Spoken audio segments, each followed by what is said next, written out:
Hey, this is Karla Johnston Crace with Discover Your Center, and I'm here today with my friend and colleague, Kate Godley of the Functional Medicine Center of Durham. And we've been getting a lot of questions. We share space in this building, the Whole Health Collective. We've been getting a lot of questions lately about health and wellness and staying well during the coronavirus, sort of, what do you want to call it? Situation.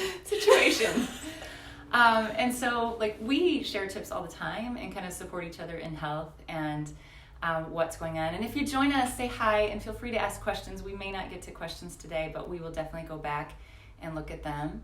And so, do you want to say anything else right now? We want to share, we want to address some of these questions that seem to overlap in just sort of the business that I do, which is supporting people in self-care and family care.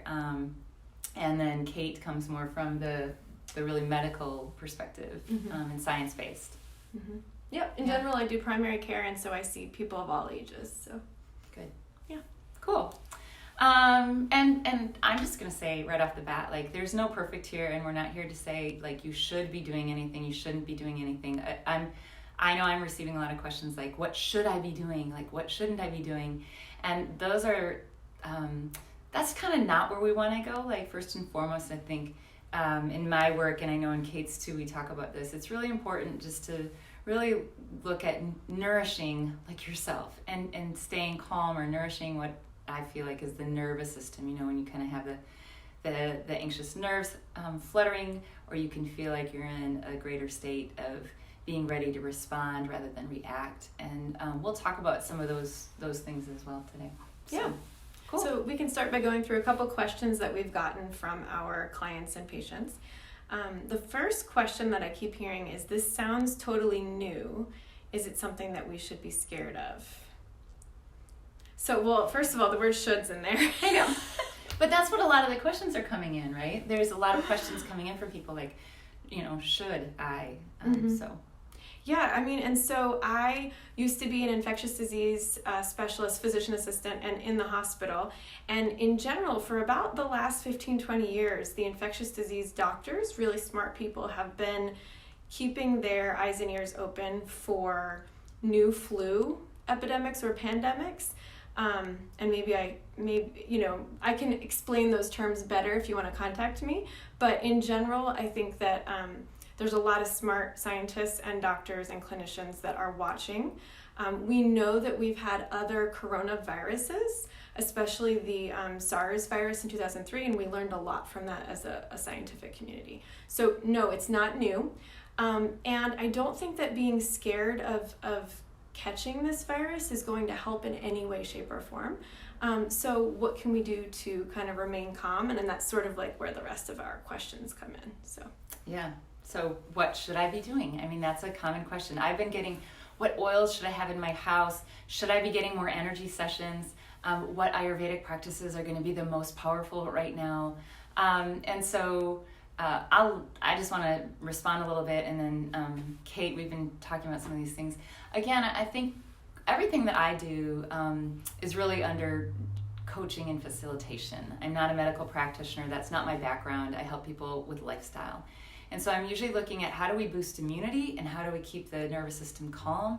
And a lot of that is tapping into the wisdom and what you really do know.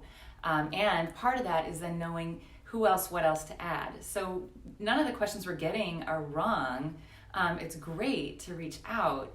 But the place that it's coming from, just if we can always just remember to tap in and use some of these tools maybe to boost the immune system, stay calm, and know what to do if any symptoms come up. So,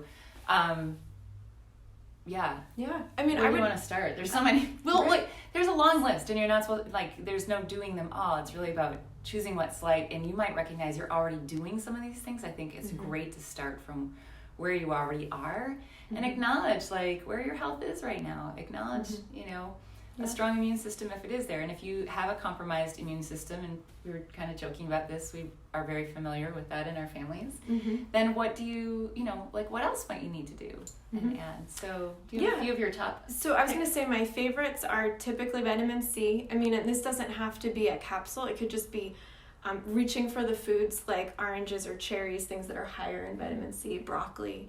Maybe adding powder to a smoothie. That's kind of what I started with this morning myself, was like made a smoothie that had all the things in it. And, in general, vitamin C is super safe, so it's a kind of nice one to start with.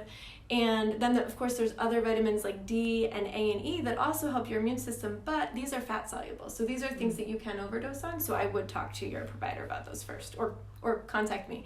Yeah. And I have a handout that actually has 16 different things on it. The point is not that you do all 16, it's just that you pick and choose from what you have in the house and what feels like it would help you. For example, apple cider vinegar can be a nice way to actually, if you start to get a cough or a little bit of mild congestion, to thin some of that. You would add it to some warm water, maybe some honey. However you'd like to consume it is fine. Capsules don't work though, so this is more drinking the apple cider vinegar. And the other thing that's one of my favorites on here is actually just garlic. Can you cook with garlic? Can you gargle with garlic? What can you do with it? Just to kind of it's because it's a natural antiviral. So those would be my favorite. Yeah, and if you want a copy of this, you can email me, Karla at Discover Your Center, or Kate at thefunctionalmedicinecenter.org. Kate. Yep. And we'll post that below. And if you have any questions as we're going along, or you have something that you've been curious about, please feel free to post it. This info, you guys, you're getting information everywhere right now. I think this is a lot of this isn't going to be new. We talked about that, but just to address the people who are personally reaching out to us, and also again, just remind, like I am no expert in any of these areas, but what I have worked through a lot in the last decade is just many different stressors on the immune system and viruses in my family. And really, I'm sharing more from the perspective of what has worked for me, and in the context of what I know and what I've studied through the traditions of yoga and Ayurveda, and even energy healing, and how those have helped me and my family. And I usually see that as kind of tending to the nervous system and tending to immunity. And then Kate does all of that in her life and in her work, and she has this amazing wealth of medicine in her background. Yeah, and so the next question we actually kind of already addressed, Karla. It's what do you know and what feels light? And that's something that I think in the last year or two, some of my patients have done a wonderful work to dig deep and sort of realize that they have the capacity to heal in themselves. And so what does that mean for them? There's so many things we can do that are free, that don't actually involve taking anything. Even just taking one deep breath can actually just reset the nervous system, right? And we have studies and all of this literature now that proves that meditation or yoga or laughter actually increases the quality of our white blood cells. So now we can fight infections better. So I think it's beautiful that we have the research. We didn't really need it. We knew it, but feel free to say hi if you're here, or if you have questions. Yeah, the laughter piece, I just want to say, like, so for some people, I know some of my clients will talk about being on screens kind of stresses them out, and they're getting all this information bombarded. You have choice in what you put in front of you too. So like maybe watch something really funny. We're talking about watching Ellen. Yeah. Like watch something funny or that lights you up, or brings you joy, and then tune out, if you've had enough of everything that's kind of creating more stress, you can let that go. I know today I was out right before I came here, I was out with the dog and the animals, and just sort of soaking up nature. That's a big one. Breathe in fresh, clean air. I know that we're being encouraged to not be in all these public spaces together right now, but so go for a walk. Yeah, I have a feeling the Eno is pretty empty. If you're local and you can get up there. It's been so nice out too. And then foods, are you craving more colors? I mean, a lot of times, this time of year is a natural time to start to reach for more fruits and vegetables anyway, because more things are growing out of the ground. So I would say if you can grab some acai berries or some blueberries or something that's brightly colored, it certainly is going to help boost immune system. So. Yeah, I find it interesting a lot of times when there is sort of like a crisis, like even a snowstorm or something. A lot of times what's being wiped out of the shelves is often those things that have a life shelf, which can be really important. And I know to have. Like if electricity goes out, I don't Yeah. think we're going to lose electricity in this for cooking. But it's spring down here in the south. So I know a lot of people up in the north, that's not where you're at yet. But to bring in the life force, like foods that are alive, like fresh vegetables, fresh fruit, like just really, how are you nourishing your body as you normally would, and give it a little extra boost through the life of your food moving into the life of this organism. Yeah. And if you have kids and they're pushing you, like my daughter kept asking for candy yesterday, and I kept saying, well, the thing is that right now we're focusing on foods that are going to help keep us healthy. So can you give me a few more days of eating some healthier foods? And she just was kind of willing to compromise. But I think sometimes the wording we use, like, it can be exhausting to tell your 6-year-old over and over and over no. So I try to use like a tagline.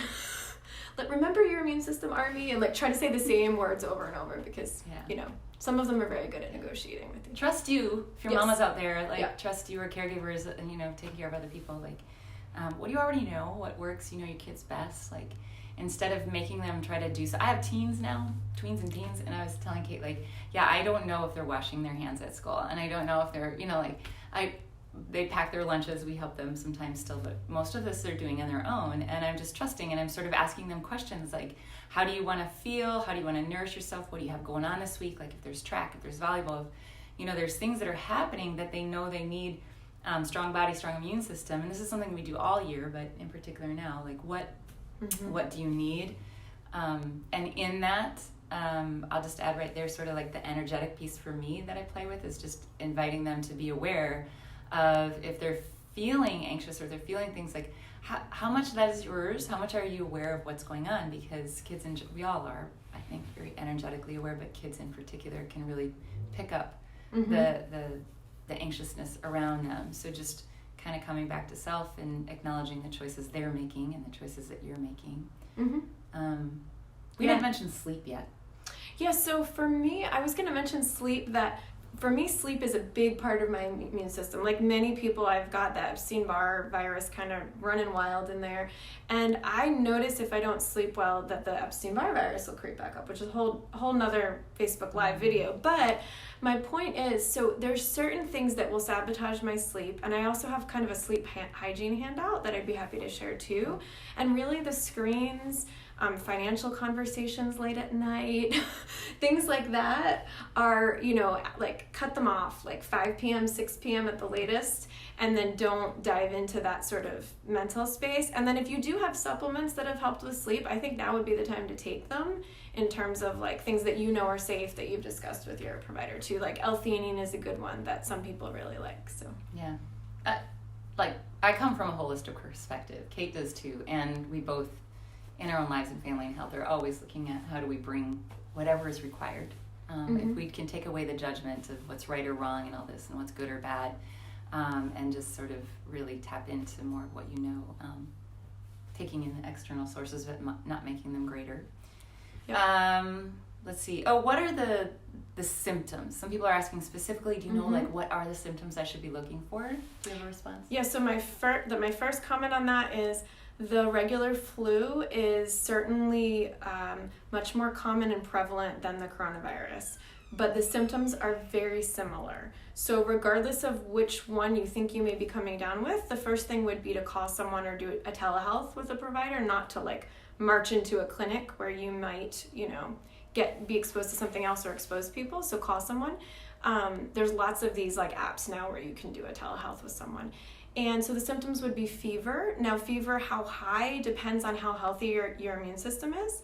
So a high fever actually indicates that your immune system is working better and harder. So this is a good thing. But even a low-grade fever, especially in someone who's a little bit more immunocompromised, like an older person, is to be concerned about and to let someone know. And then a dry cough, so it's not really like a cough where you're coughing up chunks of anything, it's more of a dry cough. And then the aches and pains. So some people will tell me, I feel like I got hit by a truck yesterday. And typically symptoms come on with a rapid onset. So I hope that helps. Cool. Yeah, great. And again, like we're one source of information, there's many out there. Just know your sources of information right now, where they're coming from. Let's see. Oh, yeah. What are you personally doing at home? Yeah, people have been asking personally, what are we doing for our own health and families? Well, if you know me, I like to use a lot of essential oils at home. So what do I have stocked up? I have thieves. I had a post on Discover Your Center. I made hand sanitizer and more household cleaning. And, I actually am big on oil on the body to nourish the nervous system because that has been a part of my history, just sort of anxiety and overwhelm and feeling nervous. So when things heat up around in my external environment or I sense stress, I'm taking that oil and I'm rubbing it on my body. I can post a video below because I have a video on that. It's one of my favorite practices. So I'm putting oil on my body to calm the nervous system. I'm using essential oils. I have thieves, oregano in my house. I'm usually putting things on my body. Those are hot oils. If you don't know too much about that, just email me. We won't go into that now, Karla@discoveryourcenter.com. But I'm looking at those to just keep my systems boosted. I'm also using lavender, and my kids are making their own little concoctions of what makes them feel happy and calm. I use an Ayurvedic jelly called Chyawanprash that I really like. I've made a mixture of honey, turmeric, and ginger that my youngest likes, and then our friend Rachel is mixing up a batch of elderberry right now locally here in Durham. So if you want that, you can reach out to one of us. We'll connect you. And Meret, my 13-year-old, loves using that to boost her system. So I've allowed my kids who are a little bit older to have some choice in that. I'm going outside a lot. I'm trying to stay rested, hydrated, like all the things that in my business, Discover Your Center, and my coaching and practice, I'm talking about normally of how we kind of tap into these rhythms and cycles and stay healthy in our self-care and our family care, but we're boosting it up a notch. I've asked all my kids, they're like, but we're not sick, I don't feel anything. I'm like, I know, and you're pushing yourself, you're doing sports and homework and all this stuff. Can we just add a little extra immune booster? And then they each have their own homemade sanitizer. So there may be more in that, but that's really what we're doing is looking at just the rhythm of it all, staying calm, staying in the things that we know works with each individual body in our home. Yeah. How about you? Yeah, so I already mentioned my super smoothie. So I've been working on detox myself for heavy metals, and so I have a super green powder, and I also have a protein powder I put in my smoothie. But it tastes pretty good. It's not that awful thing that you have to swallow down. It's because I don't like smoothies like that. It's creamy and chocolatey. And then the other thing is I made sure I danced yesterday, which was super fun. I did some yoga today because I'm historically very bad at sitting and meditating, but I find when I'm doing yoga, I can accomplish the same goal. I can sort of notice my breath. And then I'm also taking some grapefruit seed extract, which I can give people more info on. I'm taking that 3 or 4 times a day just because I am exposed to a lot when I examine patients. And then, of course, I have a kindergartner who likes to give me big hugs with her germ-covered clothes on. So all year I've been doing that. And oregano oil is one of my favorites, too, so we can talk about that. But yesterday I was at a coffee shop and I met with people, and I just had some lemon orange oil that I just kind of used on my space, so that I could kind of lift my mood, and I'm not listening to the news. That's the other thing. I haven't been listening to much at all. When I need something specific, I choose the source and I go there, and then I just sort of kind of get in my space. I'm not going to let this overpower my space. Are you doing golden milk? Because I have been. So Grayson asks for it. I think I mentioned that my 8-year-old will ask for it. So when he does, we whip it up with we've got turmeric root there and some ginger. Warm beverage. I have a post on that. I can also post. But just, warm milk, or we like almond milk. You can use milk of your choice, and adding, warm that up, add turmeric, some ginger, I always say unless you have inflammation that you know about. And you can add other spices, maybe a little bit of honey, coconut oil, or ghee. And it's really, from an Ayurvedic perspective, it's very nourishing to the tissues, of the body. And I describe it as when I drink that, it's like when you're a little kid and you had warm milk before bed. It just feels like it's blanketing me before I go to bed. So really nourishing me. That's part of my wind down. Yeah, I mean, the other thing is the different menstrual phases. So like right now, I know I'm in my luteal phase. It's actually harder to stay hydrated in your luteal phase. So I'm trying to reduce caffeine, have some more electrolytes. Like I add some sodium and potassium to my water, and I give patients handouts on how to make that so you don't have to go buy anything fancy. So yeah. So there's, I mean, okay, and let's also say that Kate and I have been working, like this is what we do. Right. And we've studied a lot and learned a lot and tried a lot of things over, decades. So there's no right or wrong, and I think keep it simple, right? Like she talked about this list of options she has for cold and flu, but it's not about doing them all. It's just about what's one thing maybe today you can do to just feel rested, well, supported, calm. Yeah. And then maybe it's the hand sanitizer and washing your hands and like kind of the barrier like to the germs. And does that mean you won't get sick? No, no. But you're at least your boost. You are nourishing your own immune system as best as you can, and you're also kind of helping protect other people who may be more at risk of getting something right now. Yeah. Cool. Any questions I know people have been popping in and out. Thank you. If you do have questions now or in the future, you can ask them. No, I think we addressed the last question that we'd gotten was, what do I do if I have symptoms? I feel like we kind of addressed that. Yeah, we did. There's plenty of studies if you start to look up with elderberry how it specifically attacks the flu. And, I think the good news is that the small number of people that have had to be hospitalized for coronavirus, the traditional antivirals have worked in the hospital. So I think we all should just kind of take a deep breath. And there's that word should. If you'd like, take a deep breath. If you'd like. It is, like everything is a choice. And a lot of times that's something that language I used a while back was like, I have a choice to just sort of orient my situation, like my perspective right now, to ease or to stress. And I know that there are many times in my life that if I had heard that, I probably would have been like, I would have been like, what do you mean? What are you talking about? And, navigating, cancer in our family and parents who are aging with Alzheimer's and kids and life and work and all that. I know, like it can feel like a lot. So anywhere that you can just pause and take a breath. And for you, not just for you, like if you feel like you're so obligated to caring for all these other people in your family, it's also for them. Like to take, like for you and for those around you, maybe people in your community, the planet, really take a breath. Kate runs a great yoga class here at Whole Health Collective in Durham on Sunday mornings, 10 a.m., right? Yes, 10 a.m. It's, no one's turned away for lack of funds, so feel free to pop in. We've got a lot going on here, so check us out. Yeah. And then bar sessions.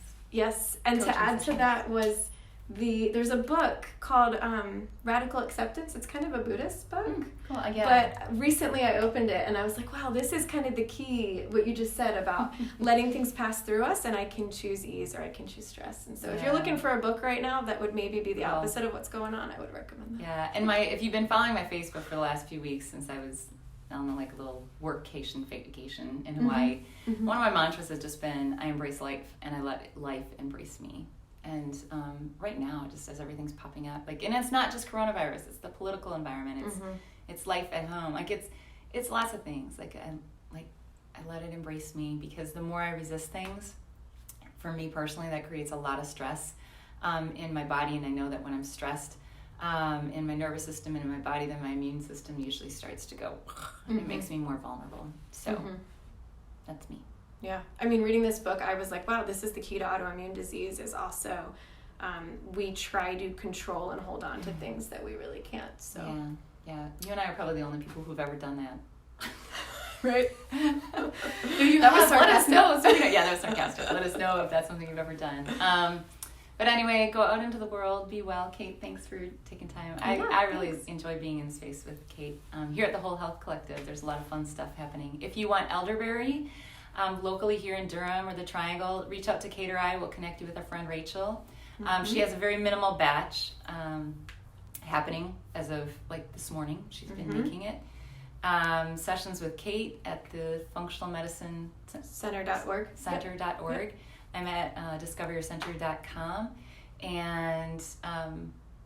access bars is also really beneficial. Like there are practitioners all around the globe right now. For me, it's a nice nervous system rest. Good time to relax. Yeah, my bar session have given me little quotes that I can then post on the mirror and put all around. And even I set my alarm on my phone to wake up with a question from a bar session. Oh, yay. I didn't know that. That's cool. So there's 1,000,001 ways. Go out in the world, be well, choose what works for you, trust your wisdom, reach out when you feel like you could add information or a practitioner or someone else to your life, and just be aware of what else is coming in. Like if it's making you feel stressed, move away from it, please. Yeah. If at all possible. The awareness is the hardest steps. Yeah. Ashwina, thank you. Yeah. All right. Take care, all. Have Bye. a good day.